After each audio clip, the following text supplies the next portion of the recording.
રાજકોટ ગ્રામ્ય special operation group એટલે કે એસઓજી શાખાએ ગોંડલ પંથકમાં લોકોના સ્વાસ્થ્ય સાથે ખુલ્લાઆમ ચેડા કરતી એક ભેળસેળિયા ફેક્ટરીનો પર્દાફાશ કર્યો છે। ગોંડલ તાલુકાના ભોજલપુરા ગામે આવેલા મુરલીધર પ્રિન્ટ્સ નામના કારખાનામાં એસઓજીએ દરોડો પાડીને 2995 કિલો જેટલો શંકાસ્પદ ખાદ્ય તેલનો મોટો જથ્થો જપ્ત કર્યો છે। નામાંકિત બ્રાન્ડના નામે કપાસિયા સનફ્લાવર અને સોયાબીન તેલમાં મોટા પાયે ભેળસેળ કરવી અને બજારમાં વેચવાનું આ એક આખું રેકેટ ચાલતું હતું। પોલીસે કારખાનાના માલિક જયદેવ ડાંગરની અટકાયત કરી છે અને ફૂડ સેફ્ટી વિભાગની ટીમને પણ સાથે રાખીને કાયદેસરની કાર્યવાહી હાથ ધરવામાં આવી છે। આ સમગ્ર ભેળસેળ રેકેટમાં પોલીસ અને રાજકોટ ગ્રામ્ય એસપી વિજયસિંહ ગુર્જરે મોટો ખુલાસો કર્યો છે। શું છે સમગ્ર મામલો, આવો વિગતે વાત કરીએ આ અહેવાલમાં। નમસ્કાર, હું છું આસિફ કાદરી અને સ્વમાન સાથે તમારું સ્વાગત છે।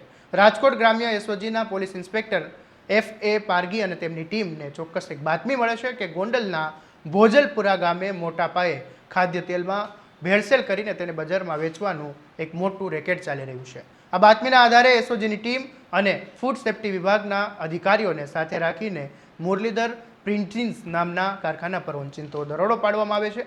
દરોડા દરમિયાન કારખાનામાં વિવિધ બ્રાન્ડના ડબ્બાઓમાં શંકાસ્પદ તેલ પેક કરવાની એક કામગીરી ચાલી રહી હોય છે અને આ દરમિયાન એસઓજી દરોડો પાડે છે। પોલીસ સ્થળ પરથી કારખાનાના માલિક જયદેવ ડાંગરની અટકાયત કરે છે અને દરોડા દરમિયાન કારખાનામાંથી સનગોલ્ડ સનફ્લાવર તેલ, કિંગ સનફ્લાવર તેલ, મહારાણી કપાસિયા તેલ તેમજ સોયાબીન તેલનો 2995 કિલોગ્રામ જેટલો શંકાસ્પદ જથ્થો પણ ઝડપી પાડે છે। ફૂડ સેફ્ટી વિભાગ દ્વારા આ તમામ તેલના નમૂનાને સીલ કરીને લેબોરેટરીના પરીક્ષણ માટે મોકલવામાં આવ્યા છે।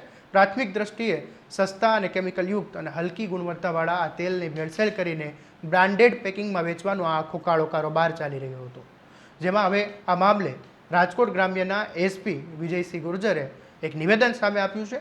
તેમણે શું કહ્યું એ સાંભળી લો। ભેળસેળવાળા પદાર્થો ઉપર સખ્ત કાર્યવાહી કરવા માટે રાજકોટ રેન્જ શ્રી નિલીપરાય સાહેબની સૂચના મુજબ રાજકોટ ગ્રામ્ય એસઓજી દ્વારા ગોંડલની નજીકમાં ભોજપુરા જીઆઈડીસીમાં આવતી મુરલીધર પ્રોટીન્સમાં આ કાર્યવાહી કરવામાં આવી, જેમાં જયદેવ ડાંગર એ દડવા ગોંડલનો છે અને દિવ્યેશભાઈ આ ગોંડલનો છે। એ બે પાર્ટનર્સ છે એના, અને એ લોકો પામ ઓઇલ કે સોયા ઓઇલ બહારથી મંગાવતા હતા। અહીંયા ઇસેન્સ નાખીને એનાથી સૂરજમુખીનો, મગફળીનો, કપાસનો તેલ તૈયાર કરીને અને પૂરા રાજ્યમાં મોકલતા હતા। હાલ ત્યાં 3000 લીટર જેટલો આ ઓઇલ મળ્યો છે, એને કબજે કરવામાં આવ્યો છે અને ગોંડલ તાલુકા પોલીસ સ્ટેશનમાં જાણવાજોગ દાખલ કરીને એના સેમ્પલ મોકલવામાં આવ્યા છે। સેમ્પલ એના સર્ટિફિકેટ આવ્યા પછી આગળની કાર્યવાહી કરવામાં આવશે। હાલ બીજો એક આરોપી પકડવાનો બાકી છે, બીજી કોઈ પેઢી ચાલુ છે?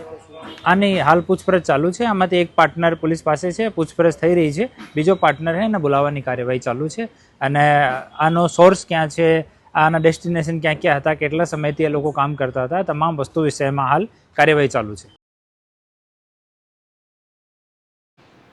રાજકોટ ગ્રામ્ય એસઓજી શાખાને મળેલી બાતમીના આધારે ગોંડલના ભોજલપરા ગામે આવેલા એક ખાદ્ય તેલના કારખાના પર રેડ કરવામાં આવી હતી અને તપાસ દરમિયાન મોટા પાયે ખાદ્ય તેલમાં ભેળસેળ થતી હોવાનું સામે આવ્યું છે અને 2995 કિલોગ્રામ શંકાસ્પદ તેલ જપ્ત કરવામાં આવ્યું છે અને આરોપી જયદેવ ડાંગરની પણ અટકાયત કરી અને ફૂડ સેફ્ટી અને ડ્રગ્સ વિભાગ દ્વારા સેમ્પલ લઈને આગળની તપાસ ચાલુ કરવામાં આવી છે। આ મામલે તમારું શું કહેવું છે અમને કોમેન્ટ બોક્સમાંથી જરૂરથી જણાવજો અને તમારા સ્વમાનની વાત કરતા સ્વમાનથી સબસ્ક્રાઇબ કરી દેજો અને આ વિડીયોને શેર કરવાનું ભૂલતા નહીં। નમસ્કાર।